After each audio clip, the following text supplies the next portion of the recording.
hablaremos sobre Gengis Khan y el Imperio Mongol. Gengis Khan nació en 1162 en el actual país de Mongolia. Fue un guerrero y conquistador que fundó el Imperio Mongol. El Imperio Mongol fue uno de los imperios más grandes de la historia por su extensión territorial, con 24 millones de kilómetros cuadrados. Se originó en las estepas de Asia Central en el año de 1206. El imperio se extendió a lo largo de 17 países de hoy en día. Era un imperio distribuido 3 veces más grande que el de Alejandro Magno y 6 veces más grande que el Imperio Romano, solo superado por el Imperio Británico en extensión.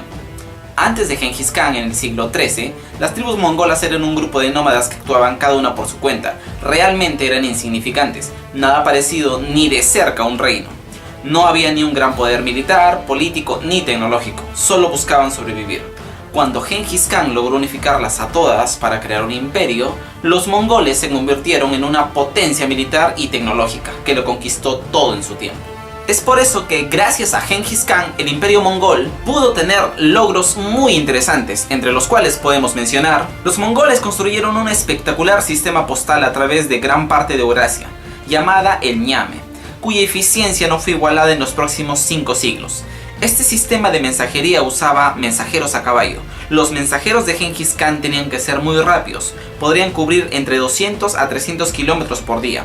Este sistema operaba con una cadena de estaciones de retransmisión a ciertas distancias entre sí, por lo general con una diferencia de 20 a 40 millas. De esta manera la información o los documentos se movían constantemente sin que cada mensajero se cansara. Otro logro importante de los mongoles es que institucionalizaron el billete como medio de pago e intercambio comercial a escala continental. Todo esto siglos antes de que Europa creara su propio billete. Sin embargo, el mayor logro debe ser la ruta de la seda funcional, protegida y mantenida por el Imperio Mongol. La ruta de la seda era una zona de libre comercio que conectaba la mayor parte del mundo conocido. El comercio floreció a medida que los comerciantes viajaban de occidente a oriente, sin preocuparse, todo bajo la seguridad del Kanato. Incluso se dice que un hombre podía caminar desarmado de un extremo del Imperio Mongol al otro, con una diadema de oro en la cabeza, que era un objeto distintivo que te otorgaba el Khan para que pudieras comerciar o hacer alguna actividad y nunca ser abordado o asaltado. La autoridad del Khan era muy respetada. Como hemos visto, el Imperio Mongol tuvo grandes innovaciones que gracias a la ruta de la seda pudieron llegar a Europa. Por eso es que se dice que Gengis Khan civilizó Europa. Pero aún así el Imperio Mongol duró muy poco. Para ver por qué duró poco es importante ver la línea histórica de sucesión de los Khanes en la historia del Imperio Mongol. Gengis Khan fue el fundador del Imperio Mongol y su primer emperador. Institucionalizó el imperio e impuso las costumbres y reglas que se tendrían que cumplir. Ögedei Khan, hijo de Gengis Khan, fue el segundo gran Khan del Imperio Mongol. Fue el emperador más grandioso porque invadió Europa. Ögedei llegó hasta Viena en 1241 y derrotó un ejército combinado de todos los reinos de Europa. Básicamente tenía todo el continente conquistado. Pero lo único que salvó a Europa de que los mongoles llegaran a conquistarla en su totalidad es que ese mismo año Ögedei Khan murió. El ejército mongol tenía una ley: cuando moría un Khan, todas las tropas debían replegarse para un nuevo nombramiento. Así, cuando Ögedei Khan murió, el ejército mongol se retiró de Europa. De no haber muerto Ögedei, el Imperio Mongol habría llegado hasta las costas del Atlántico y quién sabe a dónde más. Luego le siguió Güyük Khan, que no tenía una visión expansionista y dejó de lado la conquista de Europa, pero aún así mantenía correspondencia con Inocencio IV.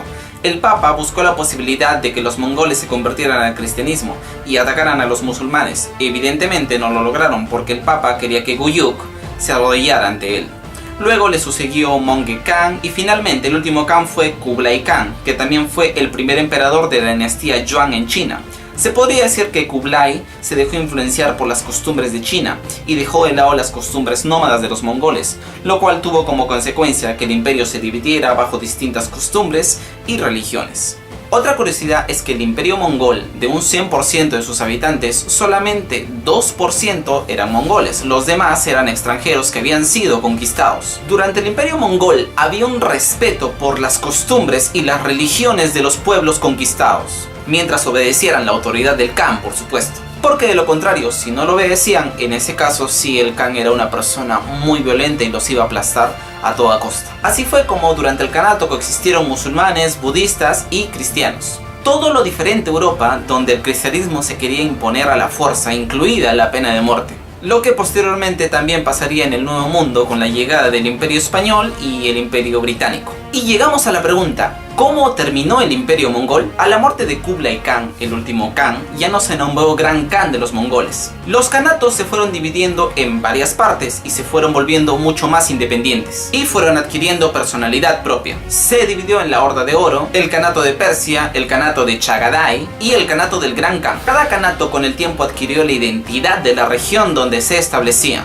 Por ejemplo, el Khanato del Gran Khan terminó convirtiéndose en la dinastía Yuan, que fue una extensión del Imperio Chino.